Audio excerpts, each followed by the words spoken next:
Hello student, this is lecture number 12। इससे पहले lecture 11 में हमने बेटा आपको 1 to 7 क्वेश्चन मिसलिनियस के बता दिए थे।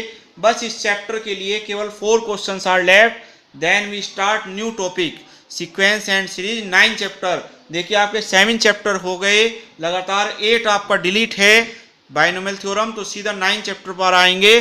तो आई थिंक मेरे हिसाब से हाफ ईयरली में इससे ज़्यादा सिलेबस कोई टीचर नहीं देगा। 16 आपके चैप्टर हैं आई थिंक, और 16 में से मैं कंटिन्यूसली अगर लगाएं तो 9 चैप्टर में करवा दूंगा आपको 50% से ज़्यादा। और जबकि आपकी जो क्लास है वो ऐसा नहीं मार्च में शुरू हो गई थी, लेट शुरू हुई थी, उसके बावजूद भी हमने एक एक क्वेश्चन बताया और आपको ये करवा दिए। ठीक है, तो आप बिल्कुल भी टेंशन ना लें। उसके बाद हम टेस्ट सीरीज चलाएंगे, टेस्ट लेंगे, ताकि आपको एवरी चैप्टर रिवीजन हो जाए। एक बार आपकी हाफ ईयरली की डेट सीट पता चल जाए भाई कब से होने हैं, ताकि आपकी उसी हिसाब से तैयारी करवाएं। ठीक है, अब देखिए क्वेश्चन नंबर 8। क्वेश्चन नंबर 8 में बिल्कुल पहले की तरह है ये। इस तरह क्वेश्चन आपने पहले भी किया था एक्सरसाइज 7.3 में। वो कह रहा है टोटल कार्ड्स 52 होते हैं प्लेइंग कार्ड्स। वो कह रहा है एक किंग 5 का कॉम्बिनेशन बनाइए। वहां एस था शायद, इक्का था, यहाँ किंग दे दिया। बात वही है, नाम का डिफरेंस है।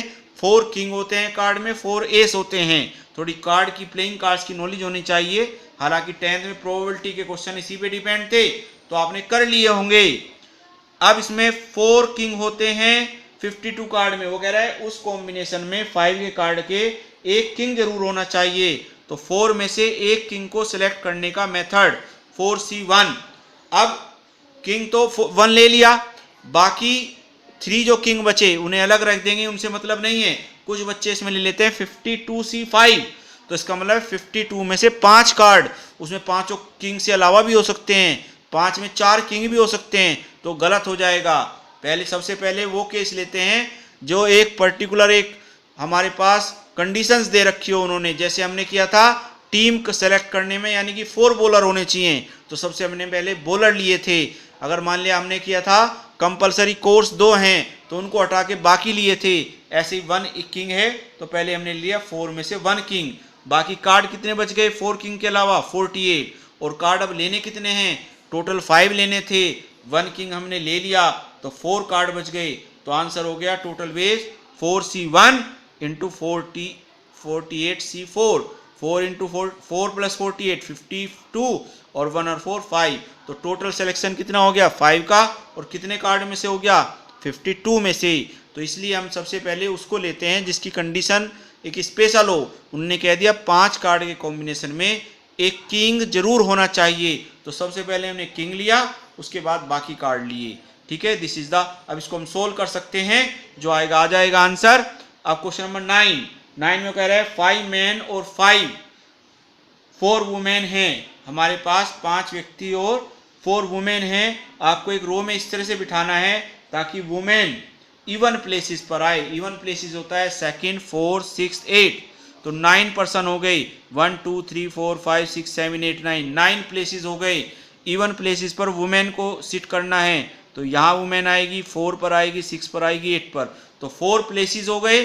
4 यानी कि 4 चेयर हो गई, और 4 ही वुमेन को हमें इस पर अरेंज करना है। तो 4 को 4 में से अरेंज करने का तरीका फैक्टोरियल 4, इसको हम क्या लिख सकते हैं 4P4 भी लिख सकते हैं। 4 में से 4 को लेने का तरीका, सेलेक्ट नहीं कर रहे हैं हम, अरेंज कर रहे हैं, तो दैट इज फैक्टोरियल 4। ऐसे नंबर ऑफ वेज। अब प्लेस कितने बच गए 1 2 3 4 5 प्लेसेस बच गए, और 5 ही मैन को हमें इसमें अरेंज करना है। तो 5 में से 5 को अरेंज करने का तरीका फिर वही आ गया 5P5 फैक्टोरियल 5। तो ये आंसर क्या आ गया फैक्टोरियल 5 इंटू फैक्टोरियल 4। दोबारा समझ लीजिए, हमें कह रहा है कि 5 मैन है 4 वुमेन है, 9 पर्सन है, 9 चेयर्स है हमारे पास, पर इवन प्लेसेस पर आपको वुमेन को बिठाना है। तो इवन प्लेसेस हो गया 2 4 6 8, तो यहाँ पर बिठाना है वुमेन को और बाकी जगह मैन को। ठीक है, ये मैन हो गए 1 3 5 7 9, तो 4 प्लेसेस हैं, 4 ही वुमेन है, तो 4 में से 4 को अरेंज करने का तरीका फैक्टोरियल 4। ऐसे 5 प्लेसेस हो गए, 5 में से 5 को अरेंज करने का तरीका 5P5 फैक्टोरियल 5। दोनों की मल्टीप्लाई कर देते हैं तो आ जाएगा टोटल वेज टू अरेंज या टू सिट द मैन और वुमेन। 2880 इसका आंसर आ गया। लास्ट क्वेश्चन देखिए फिर से 11 तो आपको खुद करना है, किसका है, टुगेदर वाला है। यह आपका क्वेश्चन नंबर लास्ट 10 चैप्टर 7 की ये क्या है, मिसलिनियस है बेटा। चैप्टर 7 की ये मिसलिनियस है, लेक्चर नंबर 12 है। लेक्चर इसलिए लिखता हूं मैं ताकि आपको एक सीरीज मिल जाए। अब इसमें 10th में क्लास में 25 स्टूडेंट्स हैं। देखिए बहुत अच्छा क्वेश्चन है। 3 स्टूडेंट्स 10 स्टूडेंट्स को उन्हें पार्टी में ले जाना है। एक पार्टी है वहां पर 10 बच्चों को ले जाना है, पर वो कह रहा है 3 स्टूडेंट्स ऐसे हैं, या फ्रेंड मान लीजिए उन्हें, या स्पेशल कंडीशंस मान लीजिए कि या तो वे पार्टी में जाएंगे तो एक साथ जाएंगे, अगर नहीं जाएंगे तो तीनों नहीं जाएंगे। दोबारा समझ लीजिए, वो कह रहा है 25 स्टूडेंट में से 10 बच्चों को हमें सेलेक्ट करना है पार्टी के लिए, ठीक है। पर 3 स्टूडेंट्स वे या तो ज्वाइन करेंगे या नहीं करेंगे, यानी कि 3 को या तो ले जाएंगे या नहीं ले जाएंगे। तो 2 केस हो गए।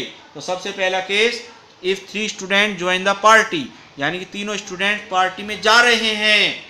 तो जब जा रहे हैं और 10 ले जाने हैं तो 3 तो फिक्स हो गए, वे तो पहले ही बैठ गए जाके। तो इसका मतलब कितने लेने हैं अब हमें, 7। और कितने में से लेने हैं, 25 में से 3 तो पहले ही चले गए, तो कितने, 22। कुछ बच्चे 25C7 ले लेते हैं, नहीं 3 तो वहां से भी कम हुए ना, 25 में से भी कम हुए और 10 में से भी कम हुए, तो 22C7 this is the way to go to the party, ठीक है। अब दूसरा केस, यदि तीनों स्टूडेंट नहीं जाते तो बच्चे तो 10 ही ले जाने हैं, तो 10 बच्चे ले जाने हैं, पर 25 में से 3 को तो हमने अलग बिठा दिया कि भाई तो जा ही नहीं रहे। तो अब कितनों को सिलेक्ट करना है, 10 बच्चों को कितने में से करना है, 22 में से।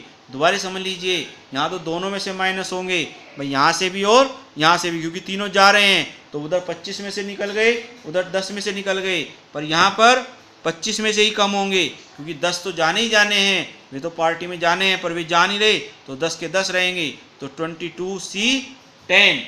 अब दोनों को, अब देखो चॉइस है, यहाँ मल्टीप्लाई नहीं करेंगे, क्योंकि चॉइस इसलिए है कि या तो ये केस होगा, या तो वे जाएंगे या वे नहीं जाएंगे। तो ऐसे केस में हम क्या करते हैं, प्लस इसकी वैल्यू निकाल सकते हैं, इसकी भी, दोनों का जो टोटल आएगा दैट इज द आंसर। तो ये आपका क्वेश्चन नंबर 10 था। अब 11 में क्या है, 11 में समझ लीजिए, फिर आपको कर सकते हैं इसे। क्वेश्चन नंबर 11 आपके पास एक वर्ड है, ध्यान समझिए, ठीक है।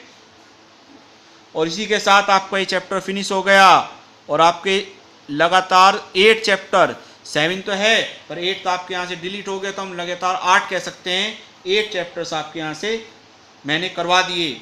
अब इसके बाद हम वेट करेंगे आपकी डेट शीट का, जो हाफ ईयरली होने हैं उसके अकॉर्डिंग फिर हम आपको रिवीजन करवाएंगे, टेस्ट लेंगे। ASSASSINATION ये है आपके। तो टोटल अल्फ़ाबेट कितने हो गए, 1 2 3 3 6 3 9 3 12 और 13, एंड 13 हो गया देखो। और 4S एक जैसे हैं, और A कितने हैं, 3A एक जैसे हैं, I कितने हैं, I1 2 2I एक जैसे हैं, N2 एक जैसे हैं। तो 4 3 7 2 9 2 11 तो हो गए। अब और कौन कौन से बच गए, एक तो O बच गया और एक T बच गया, ये 2 अलग अलग बच गए, अदरवाइज सारे के सारे आपके ये हो गए। अब इसमें वो कह रहा है कि S टुगेदर हो, इसके लिए बताइए। तो मैंने क्या बताया था, जो टुगेदर होगा उसको माइनस कर देंगे, तो 4 में से 13 में से 4 गया 9, और 9 + 1 यहाँ देख लीजिए शॉर्ट में, क्योंकि ऐसे क्वेश्चन आपने किए हैं। तो फैक्टोरियल 10 कैसे आया, टोटल 13 है, 13 में 4S माइनस कर दिए, और 1 प्लस, क्योंकि ये भी एक ग्रुप बन गया SSSS, ठीक है, अपॉन जो एक जैसे हैं, S तो कैंसिल, 3 2 2। तो दिस इज द आंसर। तो ये आपका आंसर हो गया, सिंपल सा आंसर है। दोबारा समझ लीजिए, 10 इसलिए हुआ, 13 में से 4 माइनस हो गए, 4S एक साथ लेने हैं, ग्रुप बन गया, पर इसको डिलीट नहीं करते हम, इसको 1 प्लस करते हैं, मैंने बता रखा है पहले से, जब एक साथ लेना है कोई बात। अब उसके बाद 10 हो गए टोटल। अब इसमें 3A एक जैसे हैं, 2I एक जैसे हैं, 2N, तो इनके फैक्टोरियल से हम क्या करते हैं, डिवाइड। सभी कुछ आपको एग्जाम्पल लेके समझा रखा है, क्यों ऐसा करेंगे। तो ये आपका चैप्टर 7 कंप्लीट हो गया। अब इसके बाद नया टॉपिक शुरू करेंगे हम। इसको बहुत अच्छी तरीके से करना है। कोई भी डाउट हो बेटा भेज दिया करो। आप डाउट नहीं भेजते हो, प्लीज़ आप डाउट भेजिए, जो भी चैप्टर का आपको डाउट है। ठीक है, थैंक यू।